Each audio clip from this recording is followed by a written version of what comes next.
Captain Raymond Holt is pretty easy to explain, right? He's the measured, restrained robot man of powerful stoicism. He is strong and still, and this stillness is really containment, and containment is always learned. This is a man with a lot more layers than you might think. Today I've been thinking about the complexities of Captain Holt, and I want to discuss them with you to try and understand why this character means so much to me and to a lot of others. Holt did not begin life as a man without these outward displays of emotion. He evolved, slowly, deliberately, in response to a world that asked him to justify his existence before he could even begin to express it. He grew up with a father who could not understand him or relate to him, and a mother who had her own issues with openness. He began his career as a black gay man in the NYPD in the 70s and had to deal with relentless discrimination, and the show touches on this several times. But beyond that, Holt is particular. His interests are not easily legible, they are outside of the mainstream. He is a flute enthusiast, he paints, rocks. He speaks with a kind of formal precision that makes every casual conversation feel regimented. He is not easily categorized, and people tend to distrust what they cannot quickly understand. So Holt adapts, not by becoming someone else, but by narrowing the version of himself that is visible. He refines. He removes anything that could be misread as weakness or excess. What remains is pure control, including self-control. The suppression of feeling. This is why the rare moments we do see Holt's emotions feel disproportionately intense. A smile doesn't just register, it lands. And for me, I recently became aware of the fact that whenever Holt smiles, I smile. The scale is different because the baseline is so tightly held. Even his occasional pettiness, his rivalries, and his monomaniacal obsessions, they feel revealing rather than contradictory. These aren't breaks from his character, they are the only places where his character is allowed to breathe. Emotion, when contained for long enough, doesn't vanish, it condenses, it sharpens, and it finds smaller, safer outlets. Holt's intensity isn't missing, it's concentrated. It's the difference between a watered-down cocktail and a shot of neat vodka. I've seen essays describing Holt as what you call the comedic foil, or straight man, which you can find in most sitcoms, the calm center surrounded by chaos. But that suggests neutrality, and Holt is anything but neutral. He is as stylized as the people around him, just in a different direction. Where others are impulsive, he is exact. Where they are expressive, he is restrained. Where others spill, he distills. He is precision taken to an extreme. His humor comes from the fact that his version of control is so complete and unwavering that it becomes its own kind of absurdity.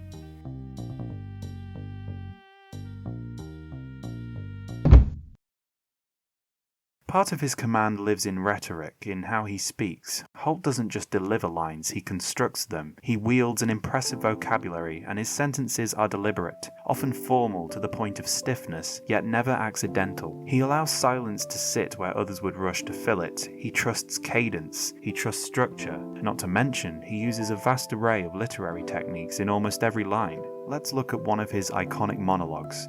This monologue alone contains repetition, including anaphora and polysyndeton, which is the repetition of conjunctions, in this case and. It also contains metaphor with a recurring nautical theme, and even simile. It has the rule of three, personification, juxtaposition of the colloquial language with the archaic. It has hyperbole, parallelism, imagery, irony, and I'm probably missing a lot here, but the point is, Ray Holt understands technique. All of this amounts to one thing, gravitas, the kind of gravitas we all dream of having. He doesn't argue for authority, he embodies it. And because of that, even the simplest statement carries weight. But what lies beneath this precision is something admirable. You see, he doesn't just use language efficiently, he uses it carefully, almost reverently. He speaks clearly and correctly, and we even find out his poker tell is using contractions. I shouldn't have answered. Shouldn't do. You see, this is more than simple discipline, this is appreciation for the craft. He respects language and treats it as such, as with so many other things in his life. As a writer myself, this is one thing I just had to touch on, and it leads us to something bigger. Holt is not just controlled, he is sensitive. In many ways, he is kind of a poet and romantic. I'm a poet and didn't even know I was rhyming those words. Okay, maybe not in the conventional sense. As I said before, he crafts his words creatively, but he also paints, he understands music, he responds to structure, to detail, and to form. These are not the hobbies of someone detached from feeling. In fact, I would say they are the habits of someone attuned to it. His restraint, then, isn't the absence of emotion, it's the management of something that runs deeper than he is willing to show. You get the sense that left unchecked, Holt would not be less expressive than others, but more. But he contains it, and in containing it he becomes something unexpected, a man who feels intensely, but reveals it only through precision, through language, through small, deliberate choices. Not openly expressive, but subliminally creative. He is passionate about so many things, and even in a game of chess, something strategic and calculated, he finds beauty.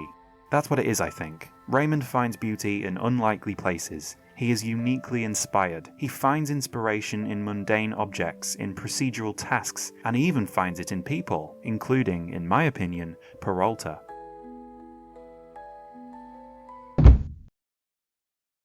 Jake Peralta is immediate. He reacts and blurts. He feels without filtering. Everything Holt has learned to suppress, Jake lives out loud, and their dynamic is often framed as opposites. Holt gives Jake shape. He introduces limits, standards, expectations, and a sense of consequence. Jake gives Holt movement. He introduces looseness, unpredictability, a kind of emotional permission. There's a profound exchange happening beneath the comedy. Jake learns that feeling needs structure, and Holt learns that structure needs feeling. But more than that, Jake is a son figure to him, and I get the sense that he is genuinely proud of Jake, not only for the ways he has been able to follow Holt's example, but for the ways Jake is different, and for the ways he refuses to follow an example. Holt admires something in Jake, which might be that he can be himself so effortlessly.